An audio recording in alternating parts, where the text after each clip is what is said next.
Aloha, I'm Osa Tui, President of the Hawaii State Teachers Association. I'm joined here today with Deputy Executive Director and Chief Negotiator, Andrea Eshelman. We're glad today to announce that we've come to a settlement agreement with the Hawaii Department of Education over a grievance that HSTA filed covering over 500 of our educators across the state who've been in the classroom with our keiki teaching and not paid in a timely manner. Now, the superintendent's report lists this as something that our new educators are having challenges for our new educators. I will say, this has been catastrophic for some of our educators, and they're not all new. We've been hearing from our members about the harms that have been happening to them. They've not been able to make payments on their dental bills, their credit card payments, their auto loans. They're worried about their health benefits that weren't taken out of any paycheck because they didn't have a paycheck. We have one teacher that was trying to get a rental place, but wasn't able to produce any type of paycheck to show that she had any income coming in and lost the ability to rent that place as a result. We had one teacher who had to walk all the way from Kaimuki to Nu'uanu and back every single day because he couldn't even afford to buy a bus pass because of all the other bills that he was hoping to have to get paid. And so, our teachers expect to get paid when they're working. All workers expect to get paid when they're working. And so to not even find out until after these fees were assessed, not even to hear from the department, oh, by the way, there's been a mix-up. Oh, by the way, there's some bureaucracy that's going to hold up your paycheck. That's just not right. This is a stressful job, a very stressful job. And to have all these additional stresses and burdens upon them has not been good to start the school year. We don't want this to ever happen again. And so while we're glad that we got a financial relief for many of these teachers who had to go through so much, we also were able to make sure that there is an external investigator to come in and look, what were the issues that took place, what needs to be fixed, so that we never have this happen again. To talk to you more about what the exact details of the settlement are, I'm going to pass it over to Andrea Eshelman, our chief negotiator. Andrea? Good afternoon, everyone. So as Osa indicated, over 500 of our teachers were affected. By our count, it's about 542. We actually are, to date, continuing to discover more teachers that potentially didn't get paid on August 20th, which was the first paycheck of the school year, and September 5th. The good news is we've been reassured by the department that by tomorrow, which is the third paycheck of the school year, everyone should be made whole for pay owed. So we're happy to hear that. But that didn't address the harms that were caused by the missed paychecks, which then in turn led to things like overdraft fees and late payment fees. And so we're happy to report that the department has agreed that for each of the paychecks missed, employees will receive a $400 financial payment that will come in the next few weeks as we work through that list to confirm. And then that will help address the time and energy that folks had to deal with calling their banks, dealing with their landlords, dealing with various bills to let them know that they didn't necessarily have money in their checking account to pay their bills. In addition, you may have heard about the $2,000 checks that the department offered folks on August 26th, 6 days after that first missed paycheck, and then a second one that came out on September 5th. Those were what they call placeholder checks. And those placeholder checks were due to be repaid back to the state by the end of this month. And we got an extension by another 60 days because some of these folks are still trying to figure out and unravel the financial mess that was caused by the missed paychecks. So they'll have an additional 2 months to get that paid back. As Osa indicated, the superintendent has agreed to have an outside auditor come in and look at all of the procedures and make some recommendations, and they agreed to implement those recommendations to make the process better. What we discovered through this grievance is there's a lot of paper-intensive steps that are utilized to onboard folks into the department, and those complicated processes ended up resulting in dropped tasks, and folks then in turn did not make the deadline to be able to be paid. One of the things that we were really concerned about is the fact that the department did not warn folks that this check was not coming. Based on the information we have, they knew at least 5 days out from that first missed paycheck, and nobody knew. And so Our hope is that part of these new procedures will also include steps to alert people if they're not going to get paid in future situations. In addition to that external audit, the department has also agreed to work with us on providing further guidance related to missed health insurance payments, missed Island Flex payments, which may go to folks things like child care or other medical expenses. And then lastly, the superintendent has agreed to help further support our teachers by providing $5,000 to our foundation for additional professional development. With that, we're open to any questions. With the more than 500 teachers that were impacted by the delayed pay, are you noticing it's mostly new teachers, and which schools were they teaching at? So it's throughout the state. There's over 400 Department of Education employees, and then there's approximately 100 charter school employees that their pay was processed through the department.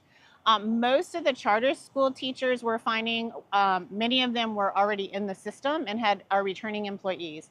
With the DOE, we're still trying to figure out how many are returning versus are new.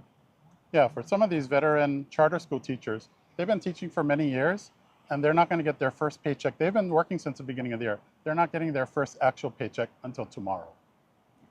How many total members? 542 by our count total. 100 of those are charter teachers. How many members total? Oh, total in HSTA? There's approximately 14,000 potential bargaining unit 5 employees. And then are educators, both public school, DOE, and public charter schools, are they paid bi-weekly, monthly? How does that work? They're paid 24 times a year, so their salary is divided by 24, and then it's spread out over 24 paychecks. So they get paid on the 5th of the month and the 20th of the month. So if you work from the 1st through the 15th, you'll get paid on the 20th. If you work from the 16th to the end of the month, you're supposed to get paid on the 5th. And so many of these teachers expected to get their payments, to have their, their money in their bank accounts, and then they got noticed, like, you're going to get a late fee, or someone else, one of their colleagues, like, hey, my car payment wasn't made. Did you have any problems with yours? And that's where they found out, and then they let us know, and we had to let the higher ups in the department know. They had people there who knew that this was going to happen, but the higher ups didn't seem to know about it, which is really unfortunate. The union satisfied with the outcome? I think we are. There's going to be a lot of work in the coming days to vet through the list and make sure that we have captured everyone. Like I said, in the last 2 weeks, we have had other people report that they also haven't been paid. So I've got a list of about 30 folks, either DOE or charter school, that have indicated that they have not been paid and they're not showing up on our lists that were provided by either the Department of Education or the Charter School Commission. So there's definitely some assessment that we're going to have to do in the coming weeks to see where folks stand. And while we're glad for this agreement, we won't be fully satisfied until we see next semester or next school year that this doesn't happen again. That's going to be really important. Yeah, one of our concerns, and we are asking the department about there's steps they're taking to mitigate any immediate future similar occurrences.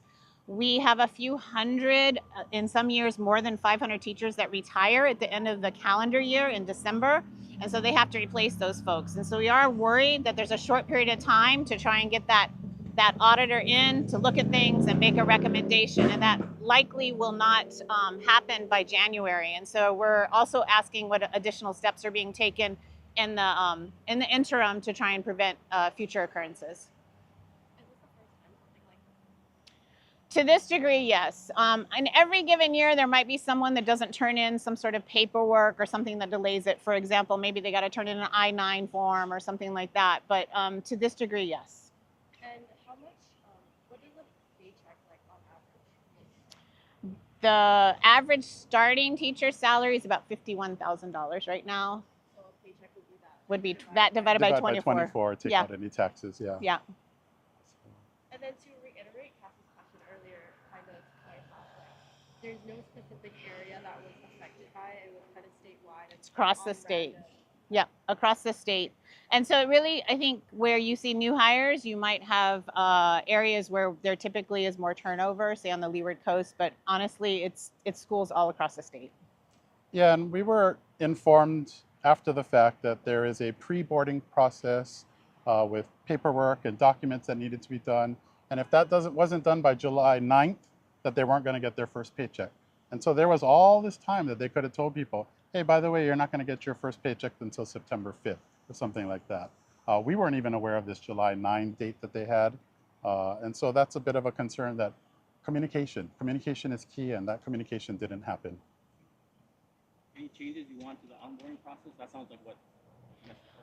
I think what we'd like to do is see them modernize their process. Last year, the department, to much fanfare, launched a new website where they could recruit teachers and other DOE employees. And it's been awesome in the sense that folks can apply for specific jobs. You used to actually just generically apply, and then some random principal would call you and ask if you want a job at such and such school. Now you can apply for specific schools. That is wonderful. It's a great modernizing of the system, but everything else is still the same. And it's been the same. You know, I started teaching 30 years ago. It's been the same process for the most part. So we really want to see that modernized.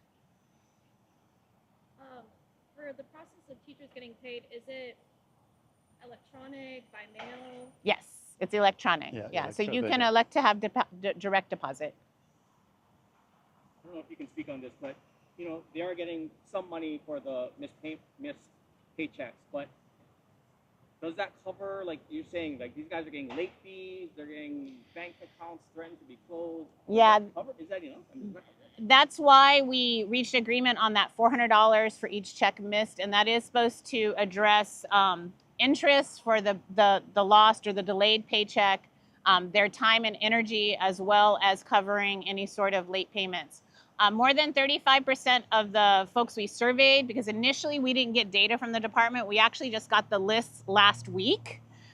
So we had to initially just put out a survey to members to say if you were affected. And the first 100 or so folks indicated, 35% of them indicated that they had had either a missed payment, an overdraft fee, a fee for a late payment, things like that. So we're hoping that that $400 for each check will address some of those fees that they have to pay. But for some of them, this financial relief is not going to address the hits they took to their credit score.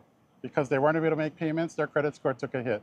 And when their credit score takes a hit, they're not able to get loans and other things like that. So yeah. It's really been far-reaching, the issues that have happened to our members. Yeah, our surveys right now show that at least 7 people were denied loans because they were not able to have a show of income.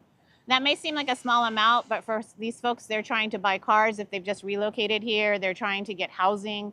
And so it is pretty stressful when they really should be focusing on kids and lesson plans and, you know, welcoming their students to the new school year.